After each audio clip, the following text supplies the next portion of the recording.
Tak dapat disangkal, Anies Baswedan jadi figur primadona sebagian masyarakat Jakarta saat ini. Popularitas dan elektabilitas Anies jauh lebih tinggi dibanding bakal calon lainnya. Setidaknya ada dua nama lain yang menempel elektabilitas Anies menurut beberapa lembaga survei. Keduanya adalah Basuki Cahayapurnama atau Ahok dan Ridwan Kamil yang kemudian dianggap sebagai sosok yang bisa menyaingi Anies di Pilkada Jakarta 2024.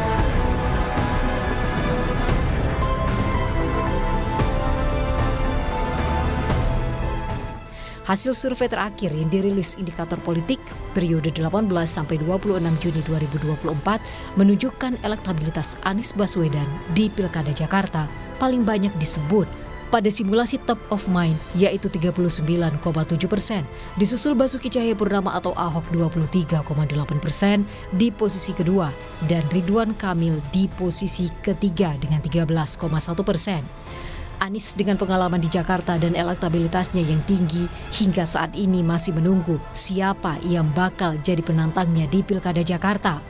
Ahok yang digadang-gadang sebagai tokoh yang mampu menyaingi Anies, elektabilitasnya memang tidak kalah saing untuk maju melawan Anies.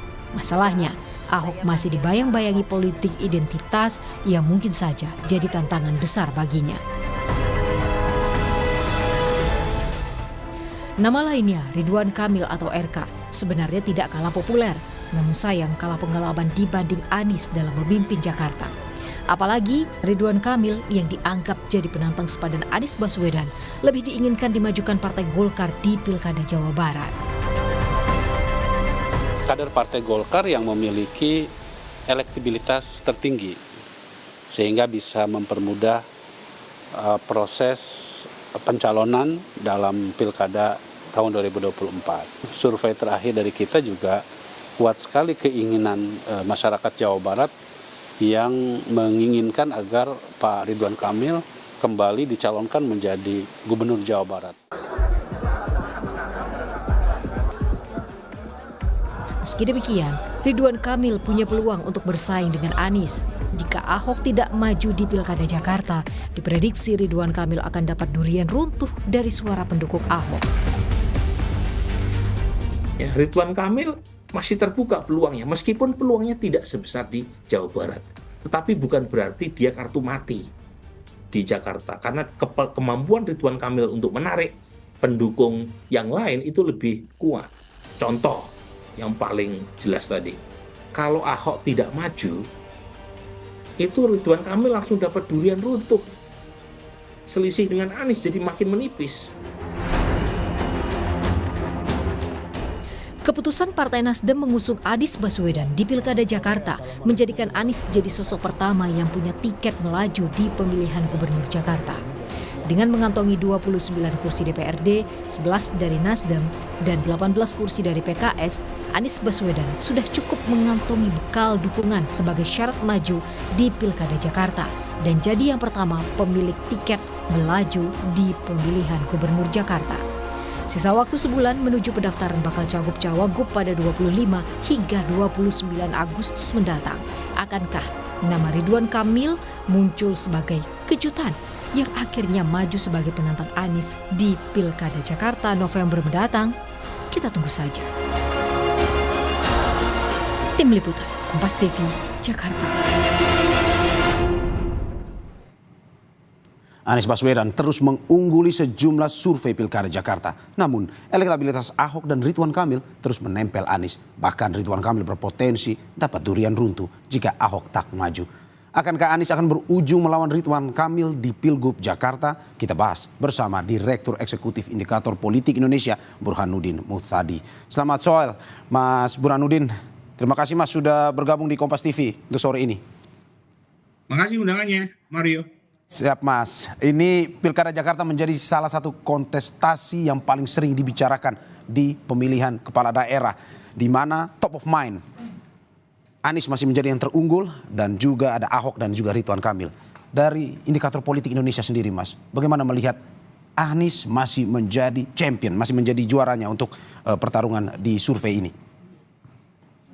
Ya sebenarnya tidak terlalu mengagetkan ya Anies memuncaki klasemen survei karena beliau pertama adalah incumbent 2017-2022 sebagai gubernur terpilih terakhir sebelum akhirnya maju dalam pentas Pilpres 2024 kemarin. Meskipun di Pilpres secara nasional kalah, di DKI Jakarta juga kalah tipis dibanding Prabowo Subianto.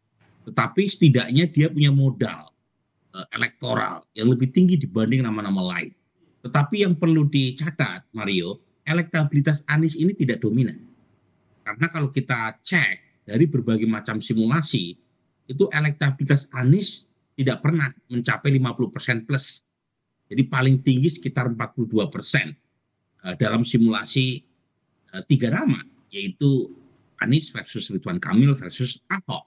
Sementara menurut undang-undang, buat calon untuk menang satu putaran itu minimal 50%. Artinya meskipun Anies dominan dan mendapatkan perolehan paling tinggi, tetapi elektabilitas Anies tidak cukup aman. Karena bagaimanapun sangat ditentukan oleh siapa lawan Anies ke depan. Dan per hari ini belum tahu siapa nama definitif akan menjadi rival Anies di Pilkada mendatang. Mas Burhan, tidak cukup aman kata kuncinya. Ada sisa waktu 1 bulan lagi jelang pendaftaran. Apakah mungkin elektabilitas Anies, Ahok, dan juga RK bisa berubah mendekati waktu pendaftaran nanti? Sangat mungkin. Per hari ini kan belum ada calon definitif ya. Kita perlu menunggu siapa yang akan diusung oleh koalisi yang akan memajukan calonnya di Pilkada mendatang. Yang sudah hampir pasti Anies kemungkinan besar akan mendapatkan perahu. Nasdem sudah resmi mendeklarasikan Anies sebagai calon gubernur. Kemudian PKS, tetapi PKS masih memasang syarat Anies harus memilih Sohibul Iman sebagai wagubnya kalau ingin maju melalui PKS. Tetapi yang kita tunggu adalah siapa calon gubernur yang diusung oleh koalisi Indonesia Maju. Nah, per hari ini Kim itu belum definitif karena ada tarik-menarik di internal koalisi Indonesia Maju terkait Ridwan Kamil. Jadi kalau misalnya Ridwan Kamil maju, kemudian Anies maju, Ahok maju, kemungkinan besar dari 3 nama ini yang lolos putaran kedua, karena tidak ada yang mencapai 50%, adalah Anies versus Ahok. Karena Ahok berada konsisten di peringkat kedua. Tetapi di putaran kedua, dengan asumsi Anies versus Ahok yang maju di putaran selanjutnya, itu Ahok dengan mudah dilibas oleh Anies. Karena suara Ridwan Kamil yang tidak lolos, pendukungnya cenderung lari ke Anies ketimbang ke Ridwan Kamil. Tapi kalau Ahok tidak maju, maka Ridwan Kamil yang akan dapat durian runtuh. Karena pendukung Ahok sekitar 32% itu mayoritas mutlak lari ke Ridwan Kamil. Jadi sebenarnya lawan terberat Anies itu bukan Ahok, tapi Ridwan Kamil. RK berpotensi dapat durian runtuh, Mas Burhan, jika Ahok tak maju. Tapi seberapa besar peluang Ahok tak maju di Pilkada DKI Jakarta yang juga surveinya cukup tinggi sebenarnya? Sangat tergantung oleh PD Perjuangan. Jadi lagi-lagi kalau membaca survei jangan melihat di atas permukaan. Memang Ahok berada di peringkat kedua, tetapi selisihnya dengan Anies signifikan dalam berbagai simulasi. Apalagi kalau misalnya Ahok lolos putaran kedua, itu berat sekali buat Ahok untuk menang. Saya sendiri berharap Ahok mendapatkan keadilan. Saya termasuk orang yang mengagumi beliau, dan saya menyayangkan mengapa beliau terkena isu abad pertengahan, saya sebut demikian ya. Karena isu primordial dipakai untuk mengganjal seorang Ahok yang punya kinerja baik.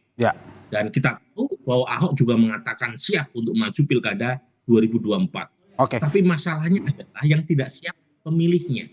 Jadi pemilih di Jakarta itu masih terganggu oleh isu-isu primordial yang pernah terjadi beberapa tahun lalu.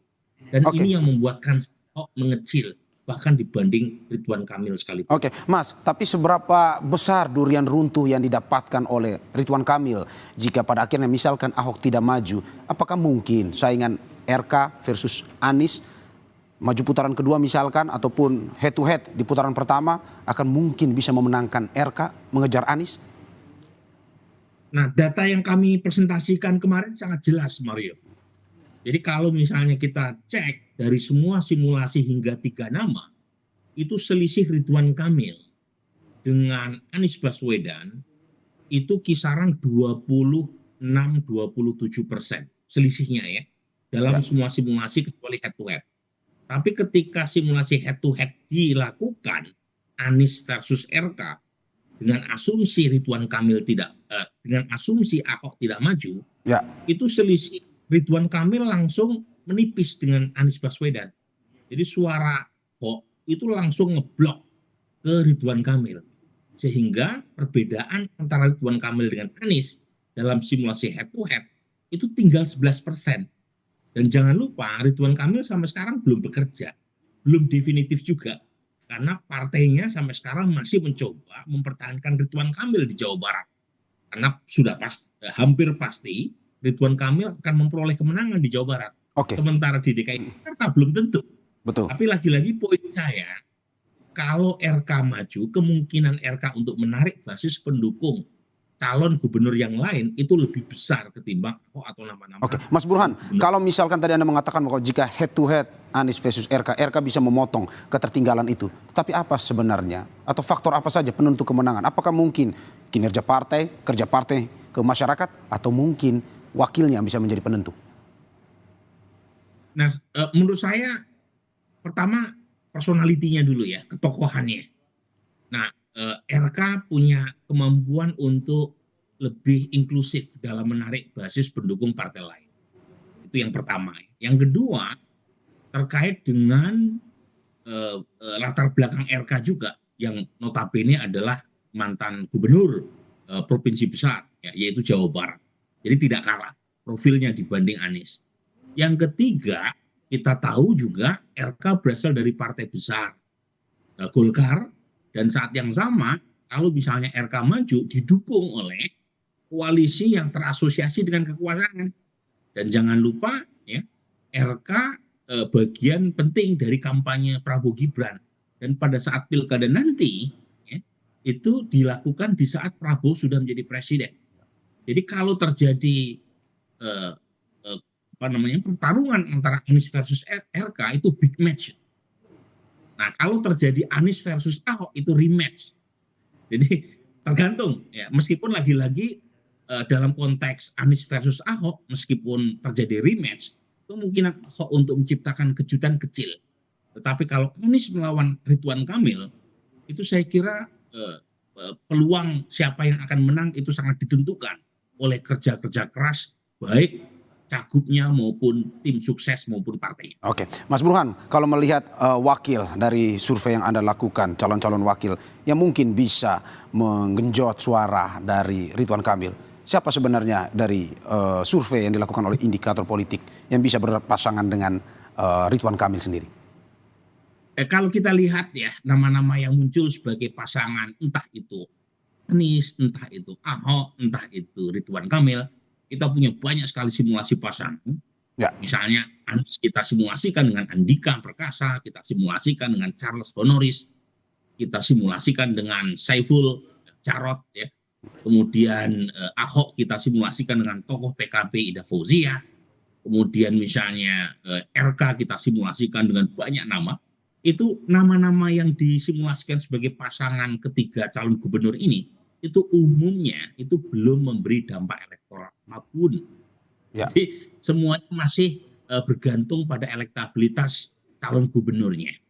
Jadi makanya saya mengatakan kalau secara personality, nama-nama bakal calon wakil gubernur yang beredar di elit atau media massa, itu nama-nama yang belum punya kontribusi elektoral. Yang menentukan adalah mesin partai. Jadi kalau misalnya nama tersebut punya mesin partai yang kuat, misalnya PKS atau PD Perjuangan, saya kira nama tersebut akan punya efek elektoral untuk membantu calon gubernurnya memenangkan pertarungan. Saya sebut dua partai ini karena partai ini, PKS terutama, adalah partai pemenang di Jakarta.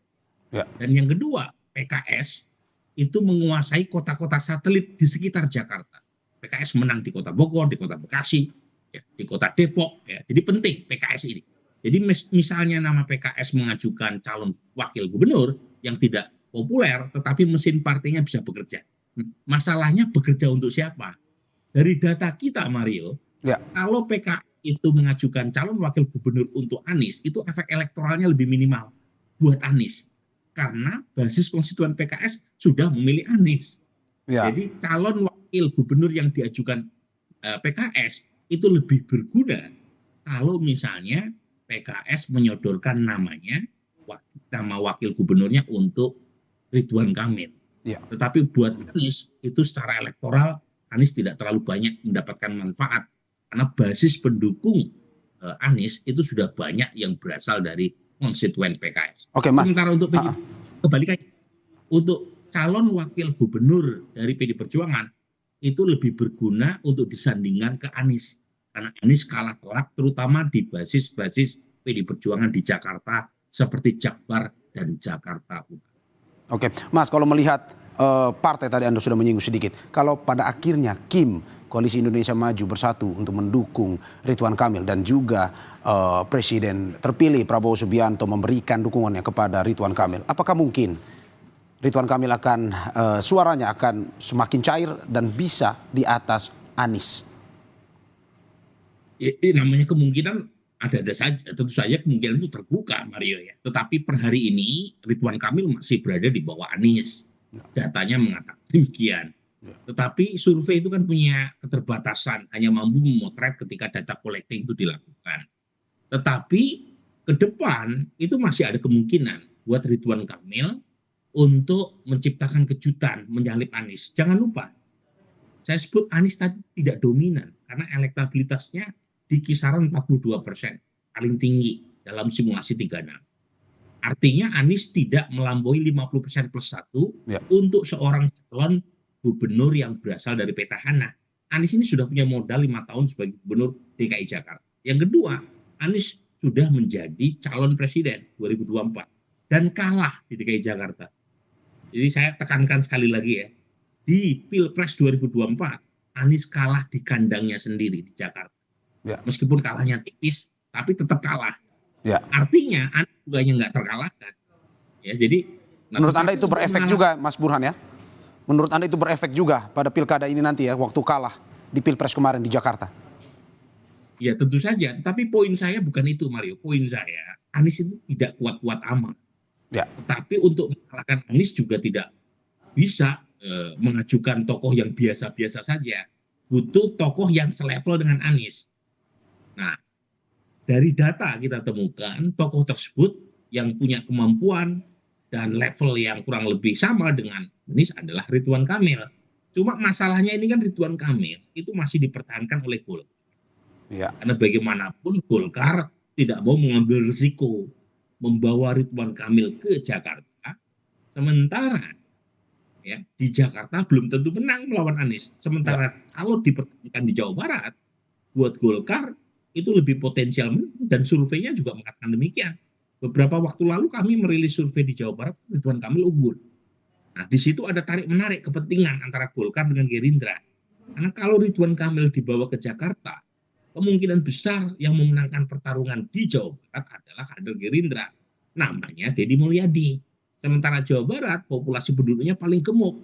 Jadi Golkar khawatir Jawa Barat akan pindah dari Golkar ke Gerindra kalau Ridwan Kamil dibawa ke Jakarta. Jadi itu membuat Golkar sampai sekarang masih ngotot meminta Ridwan Kamil bertahan di Jawa Barat. Mas Burhan, kalau melihat ini PDIP 50%, kasih angin tapi kadang juga tidak nih, masih belum yakin untuk mendukung Anies Baswedan. Tetapi bagaimana Anda melihat nanti, apakah dengan datangnya PDIP mendukung Anies Baswedan, Ahok tidak maju, apakah mungkin sebenarnya masa dari Ahok ini akan pindah ke Ridwan Kamil, sedangkan partai pengusungnya PDIP sendiri mungkin nanti akan mendukung Anies Baswedan. Bagaimana Anda lihat dinamika seperti ini?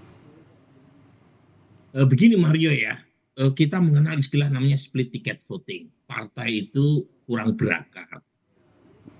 Jadi ada banyak sekali kasus di mana instruksi partai tidak diikuti oleh garis konstituen di tingkat masanya.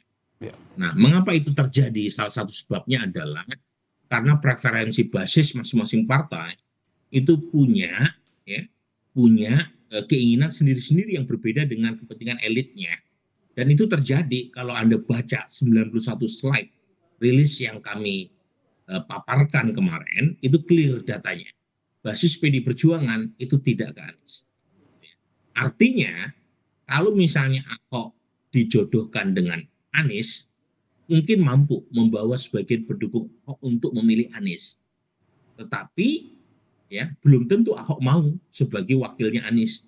Apalagi kalau kita melihat residu isu Al-Maidah 51 beberapa waktu lalu. Yang kedua, basis massa partai itu tidak bisa dikendalikan oleh elitnya. Mereka punya preferensi yang otonom.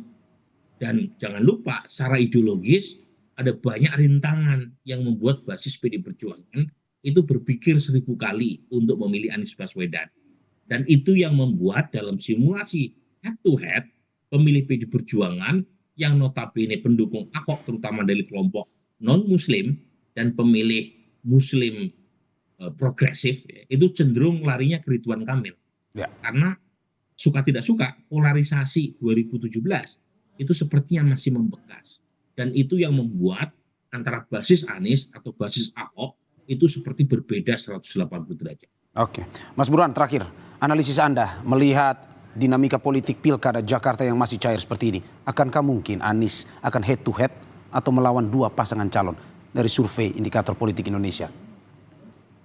Sangat ditentukan oleh sikap PDI Perjuangan. Jadi kalau PDI Perjuangan itu mengatakan mendukung Anies, maka kemungkinan terjadi head to head. Tapi kalau PDI Perjuangan entah mengajukan calon sendiri atau punya eksperimen lain, kemungkinan terjadi 3 poros. Nah, pertanyaan yang penting untuk diajukan ke PDI Perjuangan, kalau misalnya mereka mengajukan calon sendiri, siapa kader mereka yang akan mereka usung? Karena PDI Perjuangan sendiri juga tidak cukup kursinya, hanya 15 kursi untuk bisa memajukan calon tanpa harus berkoalisi dengan partai lain. Kemungkinan besar PKB. Nah, masalahnya PKB juga pengen punya calon gubernur yang potensial menang. Dan karenanya ini sering disebut-sebut oleh PKB. Cuma PKB tidak mau wakilnya Anies berasal dari tokoh PKS. Jadi kalau misalnya PDI Perjuangan setuju dengan sikap PKB, maka PDI Perjuangan akan mendukung calon yang dianggap punya potensi menang. Dan itu hanya ada 2. Kalau nggak Anies, Ridwan Kamil. Ya. Nah, masalahnya Ridwan Kamil terasosiasi dengan kekuasaan, di mana PDI Perjuangan per hari ini itu masih menjaga jarak dengan kekuasaan. Ya, Jadi ini kompleksitas ini yang menurut saya kita perlu sabar menunggu sampai 1 bulan ke depan agar peta elektoral lebih bisa kita baca secara lebih baik. Oke, terima kasih Mas Burhan atas analisisnya dan kita tunggu terus dinamika politik Pilkada Jakarta yang masih sangat dinamis. Terima kasih sekali lagi Mas Burhan, sehat selalu.